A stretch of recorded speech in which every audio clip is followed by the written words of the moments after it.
everybody, and welcome to TSO Daily. I am your host, Mystic Raven. All right, guys, so today I'm going to go ahead and do a guide on how to build a Nightblade Healer. I've been playing Nightblade Healer for well over a year now. I'm very versatile in this class and specifically in this role. And I felt like it was time. I did it with the with the Warden Healer. So I thought it was, about time to give a guide on how to build a Nightblade Healer. Okay, so I'm in the PTS and we're going to basically start from scratch, give you guys all your options, and I will go through all the walkthroughs for Nightblade healing. Okay, the first thing that you want to go ahead and do is kind of select which race you're going to go. Now, there's a lot of options when it comes to Nightblade Healer. So I could end up going, let me go ahead, I'm going to put up the Clockwork City so we can get all the max CP points. The main thing here to remember is your Magicka, your return, so on and so forth. High Elf is really good for max Magicka, right? But it has kind of limiting effects for the Nightblade Healer as it has more pros towards elemental damage. But if you want to go with a High Elf, that's not a bad option if you want to go ahead and maximize max Magicka, especially with the Nightblade and its passives. Pushing out more, getting more max Magicka is going to yield more healing. But one of the better races, option races, is Breton. Breton has nice max Magicka and a nice amount of return plus spell resistance. So Breton is a very strong selection for Nightblade healers. Also, of course, we're going to go ahead and have Argonian.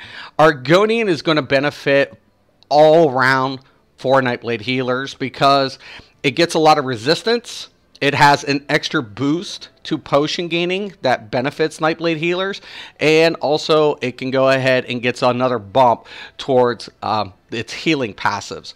So Argonian is a very, very strong selection for Nightblade healers. Another selection that I've personally used in the past is the Dark Elf. I like the Dark Elf because it's versatile. I can go ahead, use it more for a DPS if I want to switch out, and then also use it for its max Magicka and some of the stam properties that it had for Nightblade applications. So Dark Elf has a lot more versatile, but if you're going to be a dedicated healer, I would go ahead and suggest the Argonian. Okay, but Breton, like I said, Breton's a good selection, or you could go High Elf as well. But Breton would probably be my, if you're going to be dedicated, Breton's my number 2, Argonian is my number 1, but if you want to go DPS and play with your Nightblade healer with different roles, Dark Elf has always been my favorite. So we're going to go ahead and we're going to go with the Argonian. Okay, I'm just going to go ahead and go male, and then we're just going to put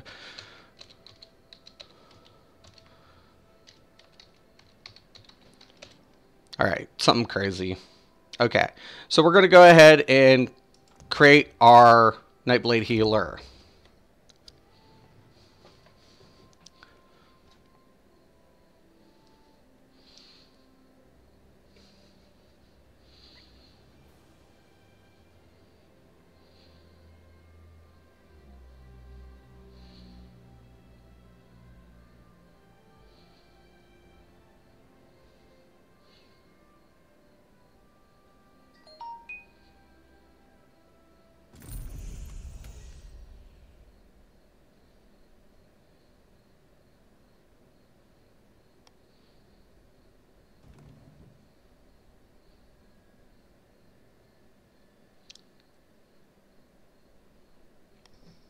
Little prolonged load screen.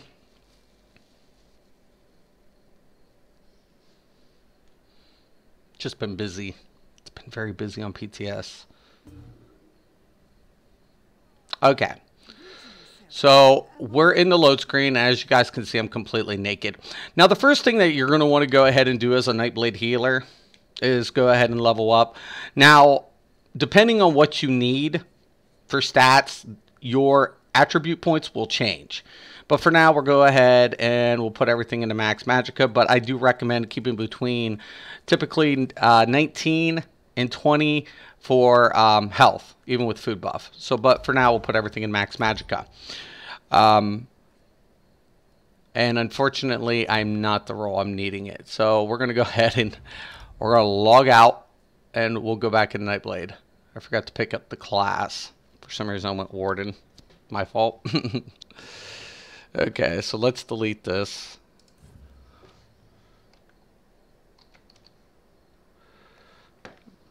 Okay.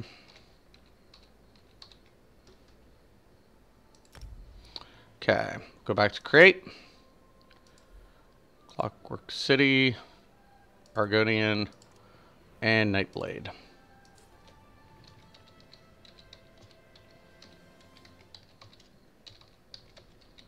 Okay.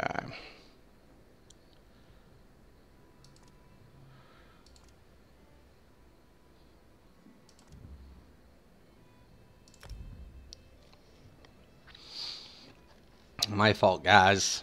Sorry about that.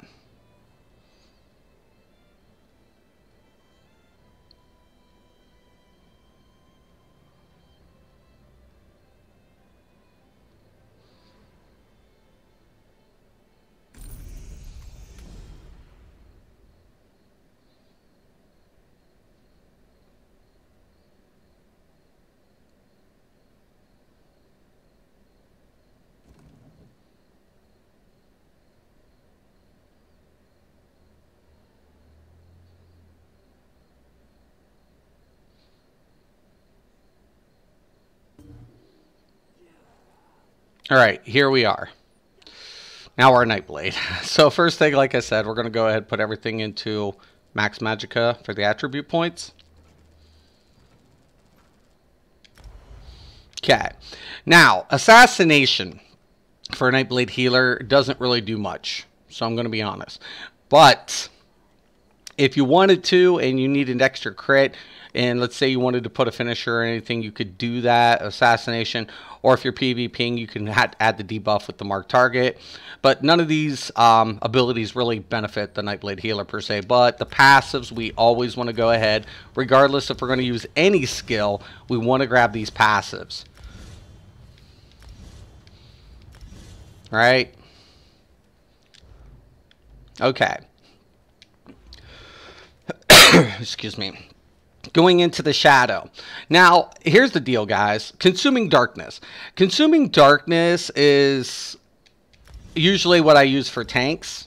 But if you wanted to, you could actually go ahead and use the Bolstering Darkness to reduce the amount of damage you and your teammates take. I said ultimate I don't typically use, but it's an option for the Nightblade Healer. Also, what you want to do, and it's a must-have for Nightblade healing, is your Path of Darkness. Now, what the Path of Darkness does initially, it only deals damage, and then it goes ahead and gives you Major Expedition. But when you go to the Morph, you're going to see the Morph of Refreshing Path. Now, this is why it's essential for the Nightblade Healer. The Nightblade Healer benefits from this because it also heals you and allies. So, it creates a Corridor of Shadows, dealing 271 magic damage to enemies every second. Now, while on the path and for up to 2 seconds after leaving it, you and your allies are healed for 271 every second. That's the amount of damage that you're dealing. So Refreshing Path for the Nightblade Healer is a must-have. And I always tell people, this is one of the abilities you really want to go ahead and slot as a Nightblade Healer. It gives us your hot, and it gives us, you know, a cone effect, or, you know, a line of sight effect. So once again, we always want to go ahead and take this, all right, and Siphoning. Now, this is the bread and butter for the Nightblade Healer, right? A lot of your Nightblade healing abilities will derive from this tree. Soul Shred. This is a perfect ultimate while you're trying to acquire other ultimate options for the Nightblade Healer.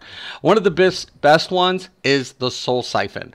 The Soul Siphon is 150 ultimate, and it also heals nearby allies, but it takes away the stun effect for this morph.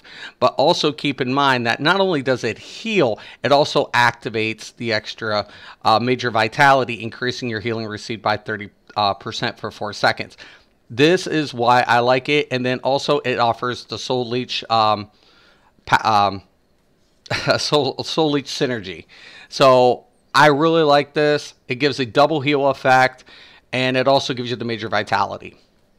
The Soul Siphon is a perfect opt-out, or you can option for an ultimate or the primary ultimate as you're acquiring other ultimates for the Nightblade Healer. So I always usually typically start out with Soul Siphon. Okay, Strife. This is going to be your first healing ability as a Nightblade Healer. You want to go ahead and take this. Initially, once again, it's only going to deal damage. But when you do the morph, you're going to get the funnel health. That heals yourself and one other nearby ally. This acts like a hot. So it goes ahead and deals 1,399 magic damage. It heals me and another ally for 25% of the damage every 2 seconds for 10 seconds. So that's a heal over time effect. This is, unlike Nightblade DPS that usually use funnel health as a spammable, as a Nightblade Healer we don't. We want that to resolve, so we go ahead and throw that in our rotation intermittently as a heal over time. Okay, this one they changed was the Malevolent Offering. All right, so you can sacrifice your essence to heal an ally for 4,680 over 10 seconds, but it deals damage to you for 50% of the healing cost. The biggest deal for this, and I haven't got to play with this, is you can take the Shrewd Offering, which deals less damage. Instead of 50, you're getting 35. But keep in mind that this is an ability that's an instant. It's an instant heal. It's an, oh shit, I need to heal them and take a little bit of damage. That's what it's designed for. Healthy Offering. It's kind of, you know, the best aspect because you're going to get the minor mending for 2 seconds, increasing your healing done by 8%. When you use this ability, you're going to follow up with another heal effect to give yourself the cushion for the damage taken. That's what that's designed to do. So both are really good, but in the beginning, if you're going to use this as an oh shit button, I would recommend the Shrewd Offering, and then when you become a little bit more familiar with the skill, I would opt for the Healthy Offering. But for now, we'll take the Shrewd. Okay. Crippling, you're never going to use as a Nightblade Healer. Siphoning Strikes. This is a big one because it imbues your weapons with soul-sealing powers, causing your light and heavy attacks to heal you for 1,452 health for 20 seconds. Big one deal here is the Siphoning attacks. Restores magicka when you light and heavy attack after the effect ends. Okay, so it's going to go ahead, give you health. It's also going to restore magicka for 20 seconds, right? So each hit's going to restore 106 magicka for 20 seconds. Now it seems a little low, but look at the bottom. You restore up to 4,270 additional magicka when the effect ends, based on the length of time that Siphoning attacks was activated. So to me, this has always been, you know, a way to maintain my resources, and it gives me that boost on my back, on my front, my resto bar. So I'm going to go ahead and take that. Drain Power. This is another big one for the Nightblade Healer. Now, once again, it gives you major brutality. It doesn't seem like that great, but when you go ahead and you take the sap essence, it also heals you and your allies and grants you major sorcery, increasing your spell damage. When you grant yourself major sorcery, you're going to actually increase your healing capability, right, with every effect. Also keep in mind that's an AoE effect. So when you're using this ability on mobs, this is the best aspect to the Nightblade Healer.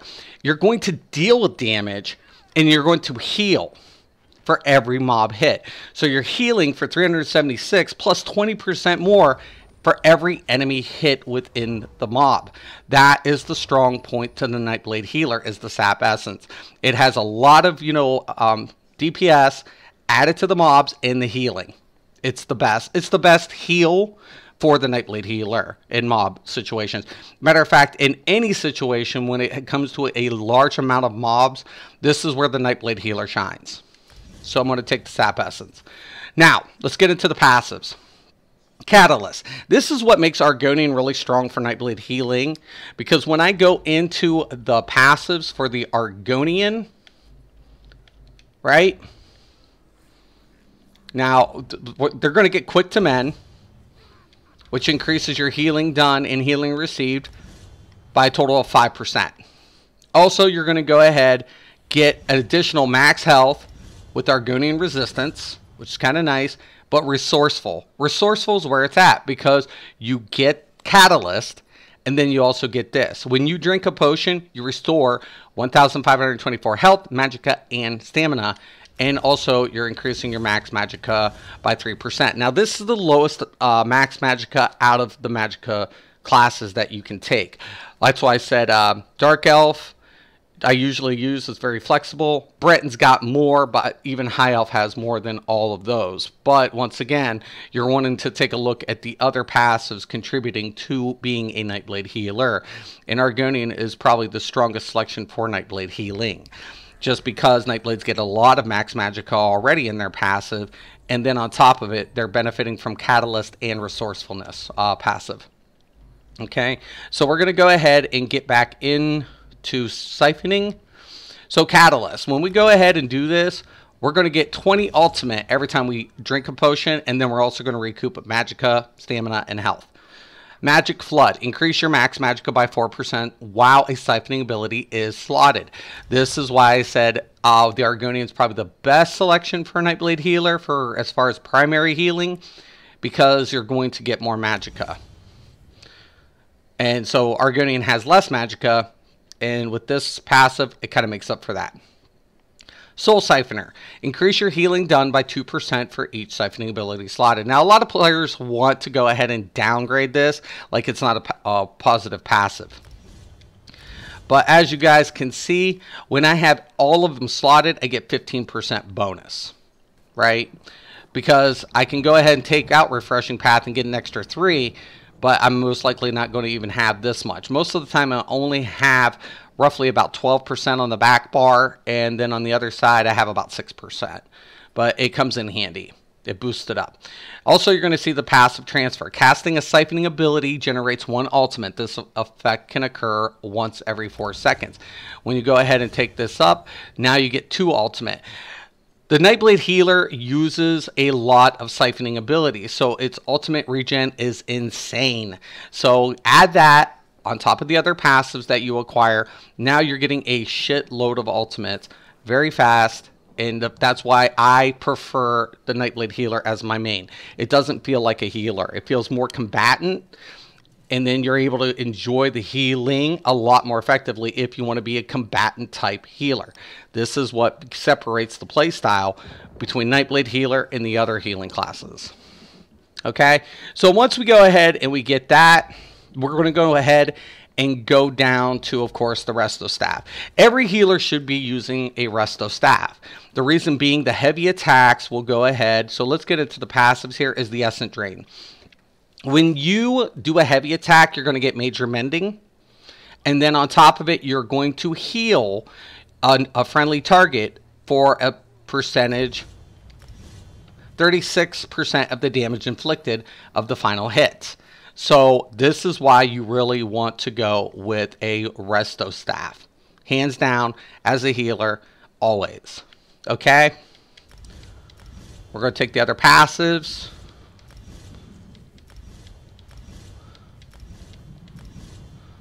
Now this is, the Pansera is another great ultimate for the Nightblade Healer to go ahead and slot maybe on Resto, and then maybe Soul Siphon on the back bar as you're leveling or trying to acquire your Warhorn or your Barrier.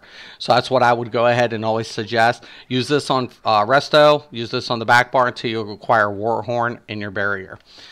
What Pansera does is rejuvenates the energy of your staffs to swirl around you, healing you or an ally for 2,582 health every second for 5 seconds.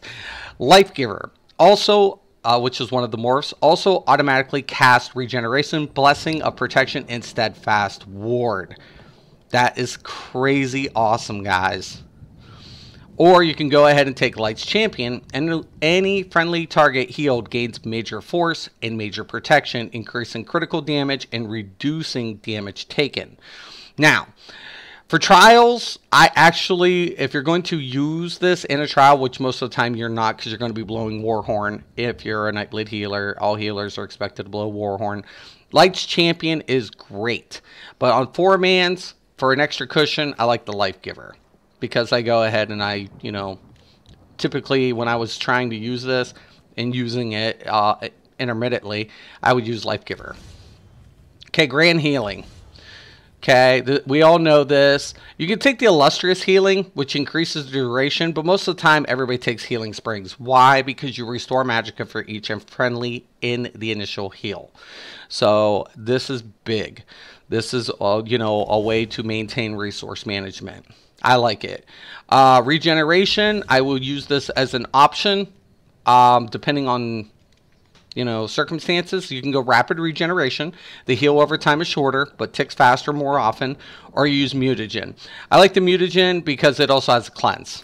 That's one thing Nightblade healers lack, is a cleanse, so it gives a cleanse option. It's really nice. Blessing of Protection. I really like this because it offers the buffs to the party.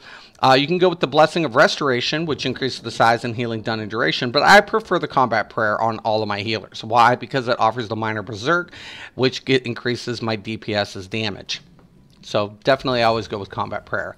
Steadfast Ward. I usually use this in a lot of situations because what it does is it throws a shield mitigating damage, but the healing ward will also go ahead and offer another healing effect on top of that mitigating effect. The ward ally will also go ahead and throw a shield on a target and you as well. So I prefer the healing ward most of the time, as I'm, you know, essentially healing myself. Force Siphon, you can go ahead and go with Force Siphon if you want. I don't like Force Siphon because it has a cast time. So that's one of the major things I don't like about Force Siphon. Siphon Spirit is really nice though, because a lot of people want to use Ellie Drain, right? But you can go ahead with the Siphoning Spirit instead and get this effect without slotting a Destro Staff. But keep in mind, you have a 2-second cast time, where Ellie Drain, you can go ahead and just cast and just throw it down. So this is really nice though. If you're going to go ahead and be a trial healer and you need it and you can't afford to slot a Destro Staff, this is going to be your better option. All right? Or you could take Quick Siphoning, which removes the cast time, and you just add the minor health steal. But a lot of people want return, so Siphoning Spirit if you return, if you just, you know, want the life steal, the magic steal and life steal. So that's really nice. All right. So those are pretty much your skills, that main skills you're going to need. But let's go ahead and get into some of the other ones you're going to need also as well. You're going to go ahead and need the Inner Light. Why? Because you're going to need Major Prophecy, increasing spell crit. One of the big things for the Nightblade Healer is critical healing. Now, one of the main reasons being, the more you damage, the more you heal. So you actually want to deal a nice bit of damage with your funnel health and your refreshing path, so you're healing for more. So you're always going to go ahead and keep Inner Light slotted. Plus, it's also a nice benefit because it gives you an increased max magicka of 5%. And that's not a bad thing either. And I would always suggest go ahead and make sure you unlock all the passives as well in the Mage Guild, even if you don't take any other skill. So you do want to get those lore books and then Mage Guild up there. Okay, now let's go ahead and get into the Undaunted. This is a big one also for the Nightblade Healer, is Neurotic Orbs. Okay, the Neurotic Orbs is essential because it offers the utility, right? You can go ahead, throw out the orb, and it's going to go ahead and deal damage. But the biggest part of it is it has a combustion effect.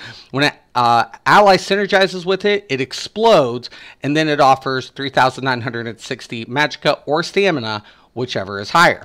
Now, the morph option, you can go ahead and take Mystical Orbs, which increases the damaging effect. Now, as a Nightblade Healer, this is what I typically go with, but on most of my other healers, I'll go with the Energy Orbs because it doesn't deal damage. The orbs instead heal your friendly allies. But the synergy is still there, offering the utility. But with Nightblade Healer, I go with the Mystical Orbs. Okay? And as always, you want to go ahead and take the passives so you can get the Undaunted Metal. The Undaunted Metal is really one of the most, excuse me, awesome passives in the game. This game is not like any other game because of this passive right here. When you have a one piece of heavy, one piece of medium, and one piece of light, you're going to go ahead and get this passive, which increases all your base stats by 2%, right? So it's, you know, well, I don't have any, but it's actually 6%. You get 6% bonus because you have 3 different pieces. So, but that's essential. Okay, now Assault Warhorn. Warhorn, if this is your first time healer, this is what you can anticipate grabbing. You're going to need a PvP to acquire Warhorn. The reason being is because you're going to want aggressive Warhorn. In Trials, everybody uses an aggressive Warhorn rotation. The reason being is because it gives the major force for a brief period. The activation that increases critical damage done by 15% for 8 seconds. Plus, it increases all their base stats by 10%. So, once again, aggressive Warhorn, you can pretty much bank you're going to need. Another ability in PvP is the barrier. I always take the barrier and then I go reviving unless I'm needing more resources, then I go replenishing. The reason being, when I get this passive for magical aid, I'm getting 20% for having this slotted. So it's a big time plus for me. Okay? So those are the passives. Oh, thank you, Mustang. I appreciate it, and welcome to the show. So that's pretty much the passives and the skills that you're going to need for a Nightblade Healer. Now let's get into gear, shall we? So we're going to go ahead. I'm going to go into supplies. And I know I don't have Spell Power Cure. I don't think they put the Spell Power Cure set in. But it's a set that you pretty much can always bank that you're going to be using towards endgame.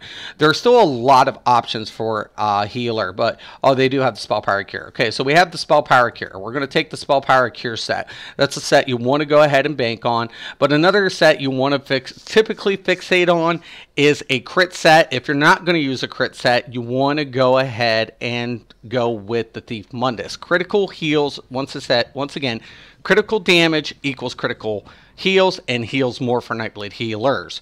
So one of the other optional sets that a lot of players use is the Worm. The reason being because it reduces the cost. So we'll go ahead and we'll put this on. We'll set these up. Now, monster helms. Now, like I said, as a Nightblade Healer, I don't like to go Resto Destro. That's something I typically do not like to do. But one of the sets I really always like to use is the Sentinel. The reason I like the Sentinel is it goes ahead. When I heal a friendly target, I have a 10% chance to summon a Dwemin Spider that heals and also restores stamina. This is an additional utility that's offered to non-Templar healers. I really like it. I always use it on my Nightblade and on my DK healer. Those are the primary healers I use it for. So I want to go ahead and I want to go with the heavy and I want to go with the medium. Why? Because I want that Undaunted passive. Remember that, guys. It's important. I want that extra boost. We're also going to go ahead and take the Worm. All right. And then we'll go in with Spell Power Cure.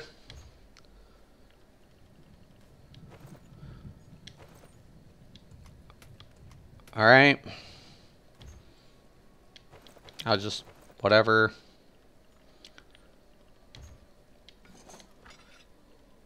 Okay, I usually go sword and board, but you can go double swords if you want. Also, you can do Resto Destro if you want, but you'd be sacrificing your monster set. So you'd only need one piece, and then you might want to go with Choke Thorns with that. Now, if you're wanting to know where you can get this set, you can actually get the Spell Power Cure in White Gold Tower. And in the Worm, you get in Crypt of Heart. Friggin' the one dungeon. I'm trying to think. I'll let you guys know. Vaults of Madness. You can get the Worm set, I believe. I'd have to take a look. Let me take a look real quick here. So, I want to say...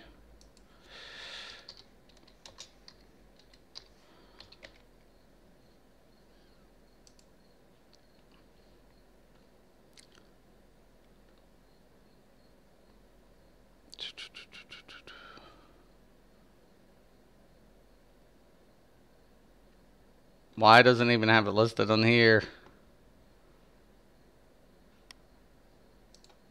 So they messed that up too.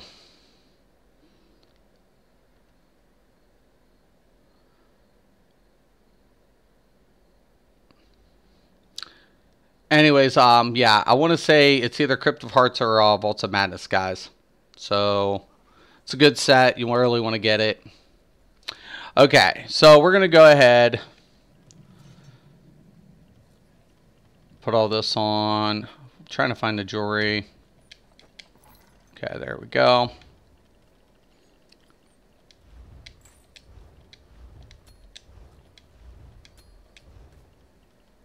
Now you can use a crafted set like Juliana's. That's what I prefer.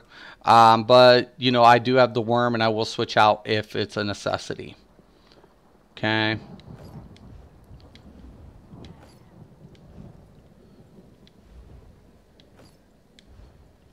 Now I want this to be my primary set is the Spell Power Cure always. So let's say I go Resto Destro. Actually, we will. For this build. Because usually I will use the other set as a back set. Usually something like Juliana's.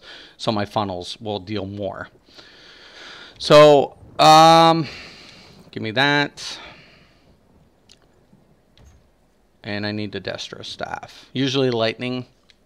I like how it goes ahead and deals an AoE effect damage.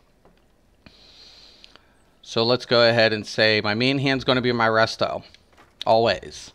Back bar is going to be my Spell Power Cure. Now, dual wield will yield the most healing, especially on attacks.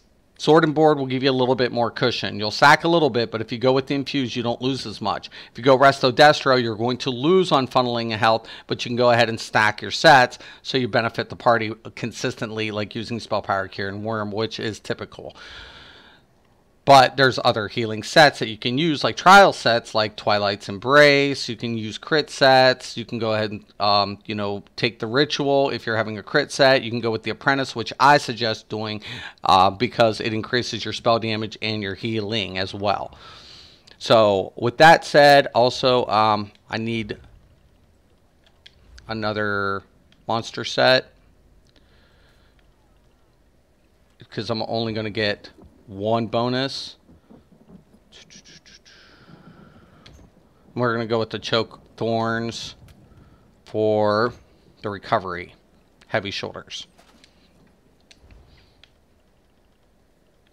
Okay. Okay, now I can go ahead and add that. Add the worm.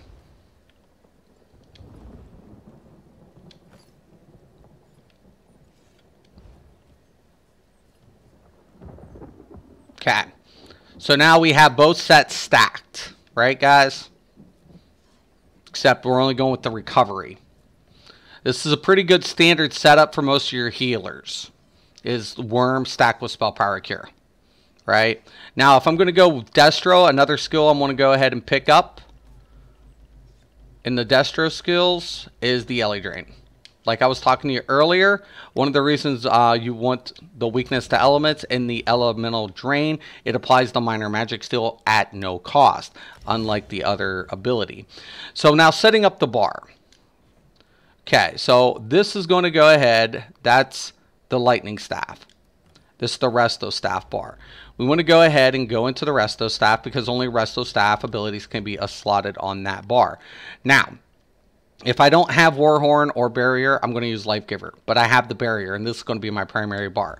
So I'm always going to put the Healing Springs, the Combat Prayer. Those are the two must-haves at any time. Anything else is optional at this point. But these are the two abilities that I'm always going to be utilizing in trials or dungeons. Always. There's no doubt about it. Now, from there, I can go ahead and go into my Siphoning. Now, keep in mind that Shrewd Offering is situational, but it's an oh shit button. So I go ahead and I'm going to throw this on the front bar knowing I might not need it only in bad situations. But the one ability I also want to keep slotted is the Siphoning attacks. The reason being, this and the Shrewd Offering gives my soul siphoning 9% with this ability, but it's only going to be 6 because what I want to go ahead and do, I want to go down to my support, and I want to add the Reviving Barrier, knowing I'm getting that extra 10% towards Magical Aid for recovery. Now, if you don't want to go ahead and do this, like I said, need more, you can go with The Siphoning Soul Siphon, you can go with Bolster Darkness for more, or you can even go with the Resto Staff Ultimate. Okay? Any one of those will do, but you want to make sure inner light's on both bars. Switching on the back bar, I want to go ahead. This is the Destro. Go back down to the Mages Guild. Throw on the inner light again. Right? Now you can put the Destro ulti there, but keep in mind, you're going to be a trial healer. You want the aggressive Warhorn. It's a necessity, guys, for a lot of content. I want to go ahead and add now my utility, which is my mystical orbs. Once again, this is a must because it's going to go ahead and offer that to your party. Or you can go with the energy orbs. Now from there, I also want to go ahead and keep in mind one of the main healing effects that's not siphoning related, but it's in shadow, is Refreshing Path. This is my heal over time, and it's, you know, my cushion as I'm going through my rotation. Now back into siphoning, I want my spammable, which is my sap essence, and then I want my hot, which is my funnel health. And that's pretty much the standard layout for the Nightblade Healer. Now, Shrewd Offering. Shrewd Offering is, like I said, in oh shit, it's something new that's just been recently added. If you do not, excuse me, if you don't feel comfortable with the Shrewd Offering, you can go ahead and do what I typically do, and I will use the Healing Ward, right? It's really good. Or if you're going Sword and Board, go ahead and put in the Siphoning Spirits right where that would go. Okay? And that's pretty much about it for the Nightblade Healer. It's one of my favorite classes, guys. It really works out. Now, keep in mind that when I take a look at this, the one thing I'm missing is critical. So if I'm going to use a setup like this, I want to grab the Thief Mundus. If I have a crit set like Juliano's, then like I said, I typically will go with, I'll go with the Apprentice or the Ritual, depending on the circumstances. Or you can go with the Atronach and then glyph your jewelry with increased spell damage, which is another thing I suggest you can do. So let's say I go ahead and I'm using the Atronach. If I'm going to use the Atronach Mundus because I'm running a crit set, then I want to go ahead and put the spell damage increase on my jewelry. But if my recovery is sufficient enough, then I go with something like the Apprentice. All right, so there you guys have it. Pretty much said and done. The Nightblade Guide. I hope this is more morning rock. This is the Nightblade Guide. I hope this benefits a lot of people looking to get into Nightblade Healing. Nightblade Healing has been one of my most favorite aspects of this game. Once again, I'd like to take the time to thank the devs for, you know, putting this unique healing class into the game and giving all the classes the abilities to be efficient.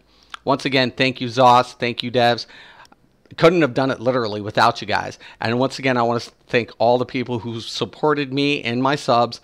You guys are very much appreciated every day. And I hope this helps people who's looking to get into Nightblade Healing. But if you do have questions or comments about the Nightblade Healer, feel free to post below. I want to thank everybody for watching today. And once again and always, have a nice day.